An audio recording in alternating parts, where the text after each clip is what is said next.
Now, usually I would have a lot of children sitting on the floor, and they would all be looking at the spinning because the whole technique is very intriguing for them. And the first question I always get is, why do you go to all that work to make the yarn? Why don't you buy it at the store? And so then that introduces a whole concept of living on the frontier when there weren't stores. And then we can go into our history talk immediately. So the questions are the very best. But they are. Tell me a little bit about what you're doing here and about this week while we're on the subject. We're in the first mayor's house now. And it was a house that was built in 1868. And I.J. Harvey came from Missouri all the way across the United States. He came here when it was just a valley and built this house. And then he built the town, and then he became a mayor, and then he brought the railroad here.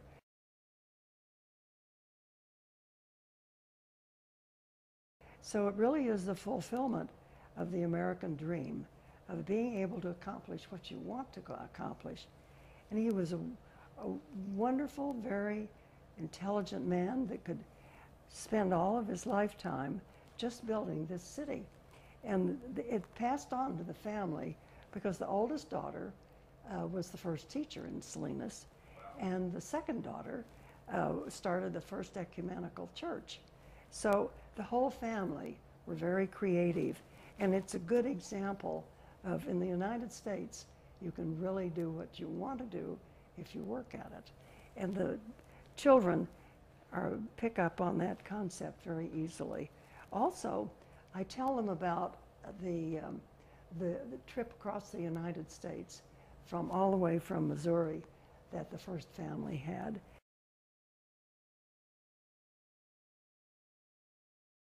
The idea that a pioneer equates with an immigrant in many ways is a concept that they pick up on very easily. And someone in the group, one child will always say, well, I'm an immigrant. Am I a pioneer? And so then we have a talk about the frontier and all the adventures that the first people went through in settling here.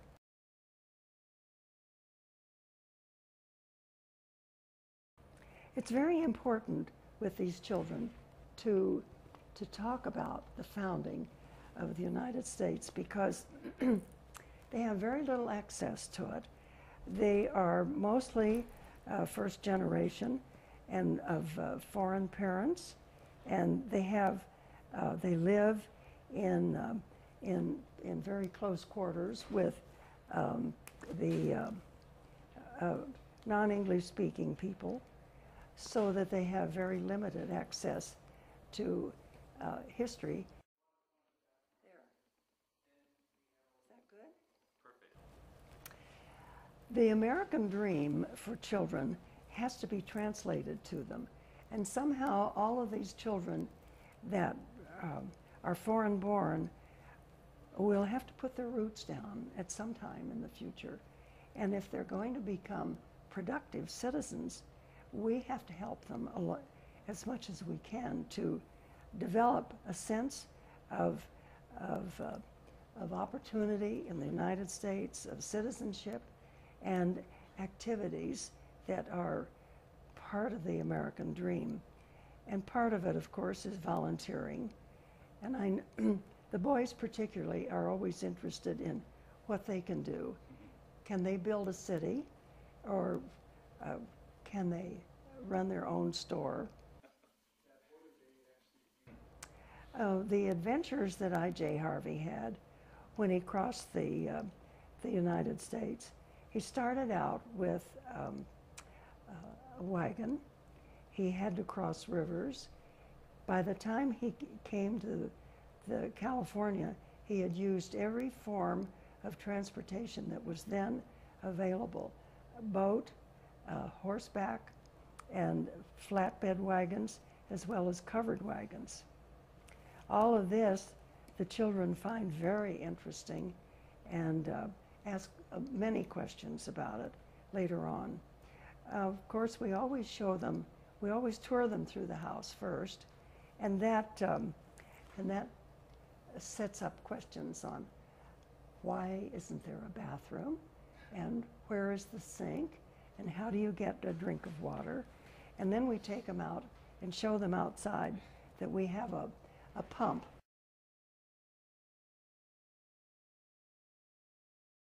One of the early day children's duties would always be to fill up a bucket with water and bring it into the house so that mother could use it for cooking and drinking water.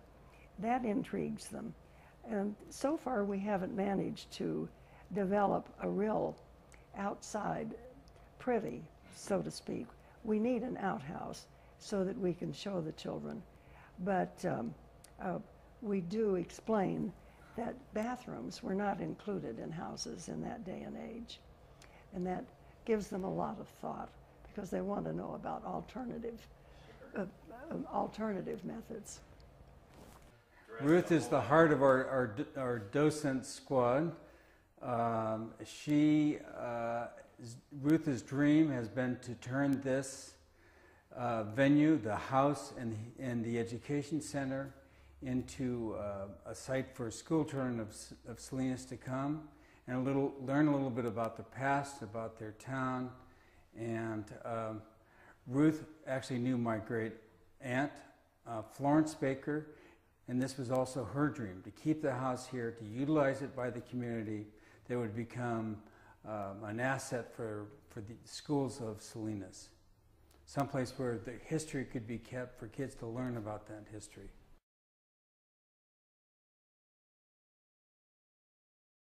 And since she kind of goes back almost into that era, she has the knowledge. She's our direct link to that history. Yeah. She knows all those old families. Yeah. She's a treasure of information for us. We turn to Ruth for any information. She has it for us.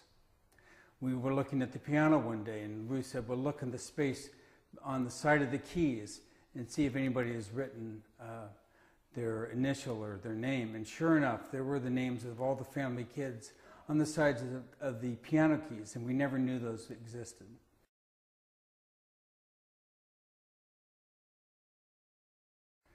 Ruth just pulled that out of the sky. We had no idea that they would be there. That's amazing. And so what are your thoughts on, and I talked to like a lot of the people that are nominated for like the Jefferson Award, they feel they don't deserve it. They're just doing what comes natural to them, when in fact they're making a great impact on the community. That's amazing. Do I feel that Ruth deserves it? She certainly deserves it. And I've only known Ruth from her volunteering here, but she's talked about all the other sites where she's volunteered. And she's a treasure for Salinas. Yeah. And I might say that this kind of an indoor activity is outstanding for older people. When you reach your senior years, Point Lobos and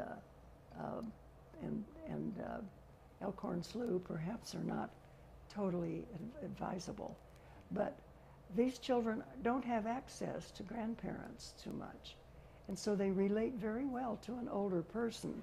And being a senior citizen and having the ability to talk with these children and work with them is quite a privilege, because you see, here at the first mayor's house, we think about the children, that the children are our greatest treasure, that the real treasure of the United States is not at Fort Knox, it's in the classroom.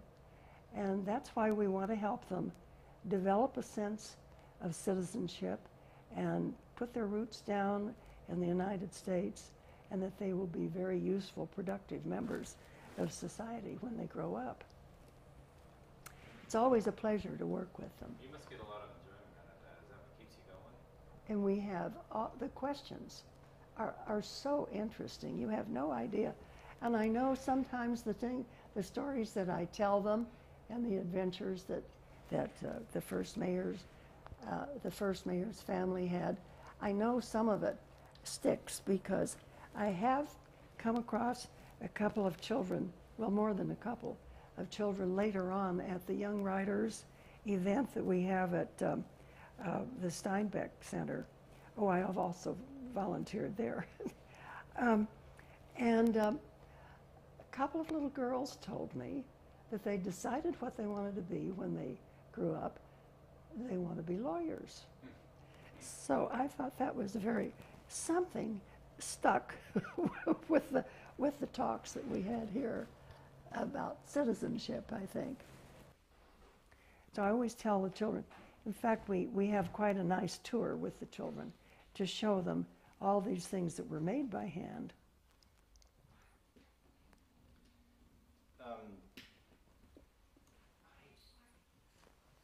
That's about all I have to ask you. Is there anything you'd like to add regarding like your nomination for a Jefferson Award? Anything you'd like to say? Because you're getting recognition for some of the fabulous things you do in the community here. Oh well, it's a privilege to have the first mayor's house recognized, because this is really a very special treasure that Salinas has. And it's interesting because it's the only one of the original 14 houses that still exists, and it's been perfectly restored so that it looks just exactly the way it did when people lived in it. When you walk through those doors, you're immediately back in 1868. And that's why we have the spinning wheel, and this is an age-appropriate dress, so everything is totally harmonious and totally age-appropriate.